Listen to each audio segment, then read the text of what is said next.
ನಿಮ್ಮ ಮಾತುಗಳೆಲ್ಲ ಕೇಳ್ತಾ ಇದ್ರೆ ನಂಗೆ ಅನಿಸುತ್ತೆ 100% ಕರಿಕಾಡ ಸಿನಿಮಾ ಏನೋ ಮಾಡಬಹುದು ಇಂಡಸ್ಟ್ರಿಯಲ್ಲಿ, ಏನೋ ಮ್ಯಾಜಿಕ್ ಮಾಡಬಹುದು ಅಂತ ಅನಿಸುತ್ತೆ.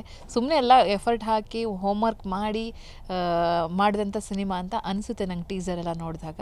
ಈ ಕತೆ ಹೇಗೆ ಮತ್ತು ಯಾಕೆ ಸೃಷ್ಟಿಯಾಯಿತು, ಇದ್ರ ಬಗ್ಗೆ ಹೇಳೋದಾದರೆ ಸರ್? ಸೊ ಏನಾಗುತ್ತೆ ಅಂದರೆ ಕತೆ ರಿಯಲಿಸ್ಟಿಕ್ ಸ್ಟೋರೀಸ್, ಇನ್ಸಿಡೆಂಟ್ಸ್ ತೊಗೊಂಡಿದ್ದೆ. ಈಗ ನಾನು ಹೇಳ್ದಂಗೆ ಗಿಲ್ಲಿ ವೆಂಕಟೇಶ್ ಅಂತ ಹೇಳ್ಬಿಟ್ಟು ಡೈರೆಕ್ಷನ್ ಮಾಡಿದ್ದಾರೆ. ಸ್ಕ್ರೀನ್ ಪ್ಲೇ, ಡೈಲಾಗ್ಸು ಎಲ್ಲ ಅವರೆಲ್ಲ ಮಾಡಿದ್ದಾರೆ, ಚೆನ್ನಾಗಿ ಮಾಡಿದ್ದಾರೆ.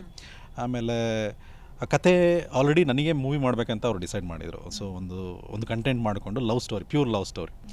ಅದು ಕೇಳಿದಾಗ ಏನಾಯಿತು ಅಂದರೆ, ನನಗೆ ಎಲ್ಲೋ ಒಂದು ಕಡೆ ನನಗೆ ಲವ್ ಸ್ಟೋರಿ ಸೂಟ್ ಆಗುತ್ತಾ ಅಂತ ನನಗೆ ಕ್ವೆಶ್ಚನ್ ಬಂದಿತ್ತು. ವೆಂಕಿ ಡೆಫಿನೆಟ್ಲಿ ನನಗೆ ಲವ್ ಸ್ಟೋರಿ ಸೂಟ್ ಆಗೋ ಡೌಟು. ನನ್ನ ಹತ್ರ ಒಂದು, ಯಾಕೆಂದರೆ ಅವರು ಚೆನ್ನಾಗಿ ಒಂದು ಸಾಂಗ್ಗಳು ಮಾಡಿದರು. ಆಲ್ರೆಡಿ ಆ ಸ್ಟೋರಿಗೆ ಸಾಂಗ್ಗಳು ಕಂಪೋಸ್ ಆಗಿತ್ತು. Is expert in that. Song ಕೇಳ್ಬಿಟ್ಟು ನನಗೆ ತುಂಬ ಇಂಪ್ರೆಸ್ ಆಗಿಬಿಟ್ಟಿದೆ. ಅವ್ರು ಸಾಂಗ್ ಚೆನ್ನಾಗಿ ಮಾಡಿದ್ದಾರೆ. ಐ ಥಿಂಕ್ ಡೆಫಿನೆಟ್ಲಿ ಈ has to work for my project. But story line, ನಂದೊಂದು ಕಂಟೆಂಟ್ ರೆಡಿ ಇದೆ, ಒಂದು ಲೈನು, ಅದನ್ನು ಡೆವಲಪ್ ಮಾಡಿ ಅಂತ ಹೇಳಿದಾಯಿತು. ಆಮೇಲೆ ಅವರು ಅದನ್ನು ಡೆವಲಪ್ ಮಾಡ್ತಾ ಹೋದರು. ಇನ್ ಡೆಪ್ತ್ ಡಿಸ್ಕಷನ್ ಎಲ್ಲ ಮಾಡಿ ಮಾಡ್ತಾ ಇಟ್ ಹ್ಯಾಸ್ ಗಾಟ್ ಒಂದು ಬ್ಯೂಟಿಫುಲ್ ಶೇಪು. ಅದು ಶೇಪೆಲ್ಲ ಆದಮೇಲೆ ನಮಗೆ ಯಾರು ಚೆನ್ನಾಗಿ ಮಾಡಬೇಕು, ಈಗೇನು ಒಂದು ಶೂಟಿಂಗ್ ಎಲ್ಲ ಆಯಿತು ಅಂದಾದಮೇಲೆ ಮ್ಯೂಸಿಕ್ ಯಾರು ಮಾಡಬೇಕು ಅಂತ ಬಂದಾಗ ಇವರು ಸರ್ಚಿಂಗ್ ಹೆಂಗಾಗಿರಬೇಕು, ನಮಗೆ ಟೈಮಿಗೆ ಕರೆಕ್ಟಾಗಿ ಮಾಡಬೇಕು. ನಾವು ಲೇಟ್ ನೈಟ್ ಬರೋದು, ಆಫೀಸೆಲ್ಲ ಮುಗಿಸ್ಕೊಂಡು ಅದೆಲ್ಲ ಸ್ವಲ್ಪ ಚೆನ್ನಾಗಬೇಕು.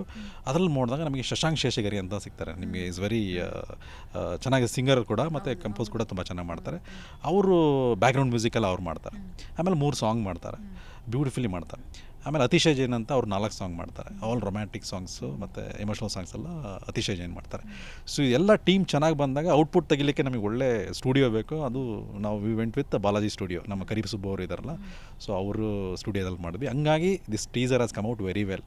ಟೀಸರ್ ಅಂತಲ್ಲ, ಎಂಟೈರ್ ಮೂವಿನೂ ಕೂಡ ಎಲ್ಲೂ ಯಾರಿಗೂ ಲ್ಯಾಗ್ ಆಗದೆ ಇರೋ ಹಾಗೆ ಎವ್ರಿ ಮೂಮೆಂಟ್ ಎಂಟರ್ಟೈನ್ಮೆಂಟ್ ಕೊಡೋ ಅಂತ ಒಂದು ಸಿನಿಮಾ ಇದೆ.